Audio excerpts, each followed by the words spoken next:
And now, it's time for Socially Awkward Media with Levack Goz. Awkward on 104.5 The Team. All right, I'm a little afraid of this one, but hey, man, we've made a pact with you. If you're nice enough to not only listen but to interact with the show, we will we'll read some of your tweets and interactions during the show, and that goes to at @DJeffLevack, at Tom Goz, TOMGOZZ, or at 104.5 The Team. It's been a pretty just volatile week, especially online. So let's see what we've got. We've tried not to be too political today. And something tells me that's going to be an issue. Yeah, well, let's do it like this. I'll read this first post, which is from our Facebook page, facebook.com/1045 team. And this will set the tone, and we promise after this, it'll be mostly sports.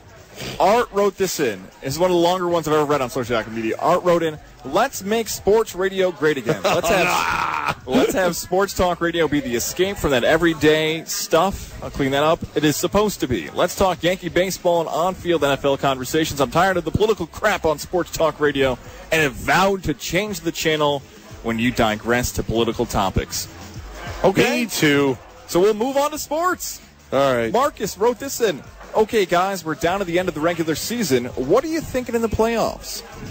Oh, for Major League Baseball playoffs. I think you and I both have our World Series picks aligned. We're still sticking by it, I think, is Marcus's question. All right, so I think most of my picks are alive. Because I think, all right, did I have Toronto? No, I had Yankees and Sox coming out of the East. I had Yankees winning the East. The Sox as the wild card. Indians, yes. Houston. No, I took Texas or somebody. I took somebody to be different. Your Houston's still alive.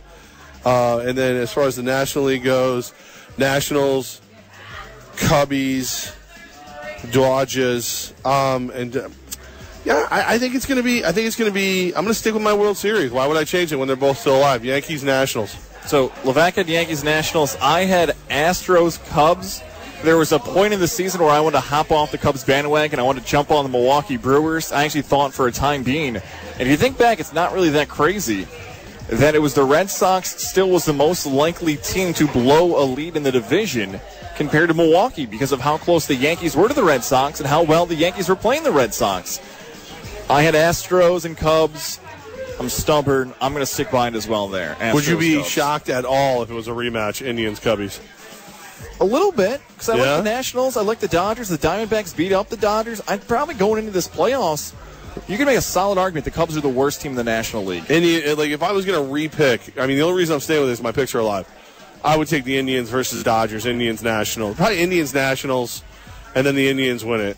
Okay. I refuse to change mine. Okay. I'm not changing. I'm just saying that if I were to, that's what I would say. EJ tweeted this, and EJ wrote in quotation marks, "Tell them I had no idea." End quotation says Robert Kraft to Rick Pitino while skimming through Tom Brady's playbook. You're not buying, just like EJ, Rick Pitino having no idea what was going on in Louisville, right? Dude, I'd be willing to believe that he knows less than you think he does, but that would be like how many players got money, not that players got money. Like I would, because I think he delegates like any good captain does, but no, he knows. He knew what was going on. He delegated, but like any good captain, you probably send someone off to do the mission, and you ask, all right, how'd it go? What'd you find out? Did we land the recruit? How do we land the recruit?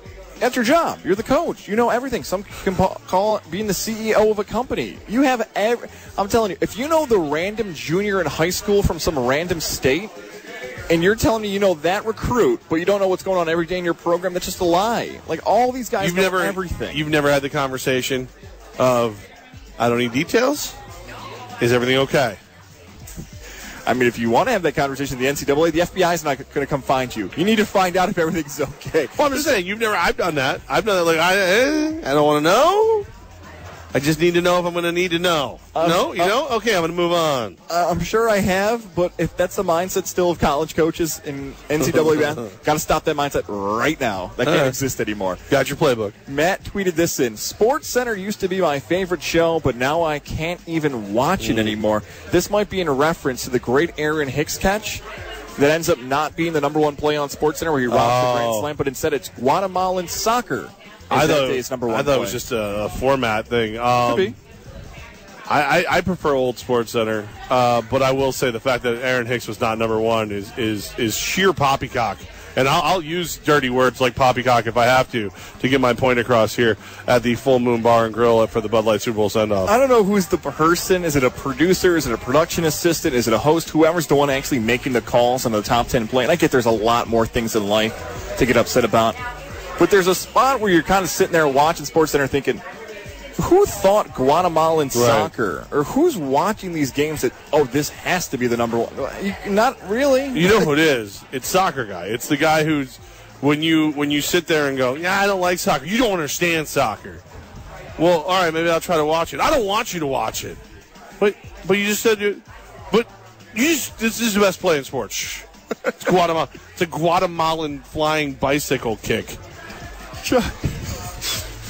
Chuck tweeted this in. Chuck's been sending me pictures of Tampa Bay Buccaneer fan watch parties here in Albany. Tampa Bay Buccaneer fan watch parties in Albany. If that's not a trap, I don't know what is. They played like somebody's trying to catch the elusive Ghazi bear. They like, really look at all these Buccaneer fans, and you walk in and it's just mannequins in like those discount jerseys that you used to be able to buy at the Champion Outlet. So I'm at Wolfswood 11 from 1 to 3. Oh, look, a Trent Dilfer jersey. Should I actually go to one of these? Because I want to go. Like, they actually seem like regular, normal people. They like the Buccaneers. How can they be regular or normal? They look fantastic. None are wearing Ali Marpet jerseys, though. I'm going to probably go to one of these alleged. You have an Ali Marpet jersey? Yeah. Is that like do you have to have that special made, or was that? No, I didn't have to pay extra for it. He could order it because he's a player on the team and stuff. You just got. So they do have like. Well, no, because like they don't do like you don't get all 22. You can't get like the backup right guard isn't available, but I didn't know if Ali Marpet was available. That's cool. That's good that he's available. So I'll go. Can I get a Ghazi Bear Hobart jersey? The NCAA, got to ask him, can I make money off it? All that. Well, you're not a student anymore. It's fine. You should have played basketball. Yeah, I should have, and then never saw the money for it. But anyways, Nick tweeted this in. Nick wrote in, Jacoby Brissett is playing too good to be a backup quarterback next year, right? I mean, I got to tell you, if you're one of those people who likes the way that Russell Wilson plays and likes the way that Colin Kaepernick used to play, you should want Jacoby Brissett on your team. I mean, because he can throw, he can run. I told you I had Frank Gore sit on my bench in fantasy football. As soon as Brissett went in, so did Gore, because I think he's going to make that offense more productive. He's definitely good. The Russell Wilson comparison's fine. I just don't know where he's going to go, because he's not beating out Andrew Luck. I don't think a lot of these teams that want a quarterback are going to pass on a quarterback in the draft. I almost feel bad for him that he doesn't have a team. He's probably going to sit behind Luck. Oh, I think he's going right out. If San Francisco, I would take him if I was there. Over Darnold and Rosen and all these other guys? Because he's going to start them right away? I give him a Mike Glennon deal, just less zeros. And I bring him in. Don't be shocked if he's in green next year. Man, Jacoby Brissett to me feels like all these other guys in the NFL that have a couple good games and everyone wants to don them the next great thing. Whether it's like a Matt Flynn or a Jimmy Garoppolo. The difference is, though, that being a big, physically gifted mobile quarterback like he can be as well, he's almost the perfect backup because he can run a dumbed-down version of your offense, and worst-case scenario, he runs for his life. I think you've seen him now start a few games, and look, the New England game, are you going to count that? No. You could win at New England. I'd have a chance to win at New England. He's doing well in Indy. Yeah, and give credit for the Colts. I don't know how many times we've actually seen another team get the best of the Patriots in a trade. Right now, Jacoby's way better than Philip Dorsett. The Colts have won that trade with the Patriots. Drew tweeted this in, and it's a defense, and Drew, along with our old producer, our current producer for now, Matt Woods, defending themselves against callers. Woods can chime in here in a second. No, he can't. Drew wrote in, there are some untamed beasts that voice their opinions in the drive time hours. Woods tweeted out a meme of, when I send in crazy callers to the Levack Goz, hold on to your butts meme. Woods, do you have any defense for the callers that have been so insane this week? And Cody wrote, quit letting crazies onto the show. I mean, I can't control what they say. But here's the thing. So for anybody, let me break the fourth wall, or whatever. It's a TV phrase that is. I get a little list in front of me what the guy wants to talk about, and half the time it's likes Giants or something like that. And then the guy gets on the air and he's like, I like to eat pudding with my ear. Like you, I don't know if they're lying to you or you're lying to me. I guess that's the question, Woods. I would never lie to you, Levack. You are such a liar. You just lied to me. The end of it is here with Ryan, who tweeted in, "Enjoy, fellas. Hashtag you brought it up. Hashtag you're welcome. Hashtag I know what Goz is doing tonight." And it is a picture of them popping pimples and zits and all the other things that he sent us a YouTube video of. I have not watched it. I won't watch it. Dude, it's disgusting, but I've watched it. I'm sorry. Why? I can't not. Like, I don't know what it is. It's mesmerizing. I get lost in the whole process of it. So if you haven't seen these disgusting videos, God bless you. But like my brother and my sister are both nurses. So they have like lead cast iron stomachs. Like, they can watch anything. And what they'll do to punish me for not having that is they'll send me these videos of disgusting things. So they sent me the one, and it's a softball-sized growth on this person's neck. And they begin to take out just more, they pop it, but it continues to pop. It just, it's like a 10-minute, 12-minute video. Oh, my God. So I let it run, walk away and come back and everything. It's what gets me is, what size is the threshold? Like, what is the point where somebody goes, oh, I have a conjoined twin of pus on my neck, the size of a softball? Like what? When it was a golf ball that wasn't big enough to go to the doctor? You wouldn't wait? I hope nobody's eating now. I've never blocked anybody on social media, but if Ryan continues to send me those videos, you will be blocked. Okay? Let's just do that. You will be blocked. Also, 2 quick entries here. Michael George wrote in, "Please get Gozzy Bear to say waka waka waka. Just got back from Disney. Hashtag Muppet Vision." Love that ride. Waka waka waka. And our Super Bowl winner from Super Bowl 50, Jason Himes, just tweeted in, "Can't get more awkward than Goz confusing Super Bowl send-off winners."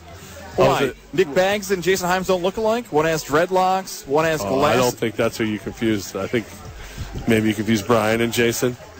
Did you? Not on Twitter. Did you? No, I confused Bags. Did you, Mr. Grew up at really? Why won't you look me in the eye right now, guys? Because I tagged Bags in the tweet. I wrote Super Bowl 49. I knew what I was doing, and the reason I brought up Mr. Jason Himes is because he's on a commercial. Mr. Jason Himes. He's on a commercial locally. He knows that's. Is he really? Yeah. What commercial is he on? I don't know if I can say the name of the business, but he's on a commercial. You can check him out. Oh, really? Hashtag community. I'll just leave that clue out there. I don't know if I would want Jason representing me. I don't know. He's a nice enough guy, but I don't want people to know publicly I know him. We are live at the Full Moon Bar and Grill, trying to get our new winner for the Bud Light Super Bowl send-off, trying to get a new qualifier. This is the 3rd bar out of 8 that we're going to be hitting, so make sure you come out and hang with us. I'm glad that I didn't have to talk you into doing the waka waka waka. That makes me very happy.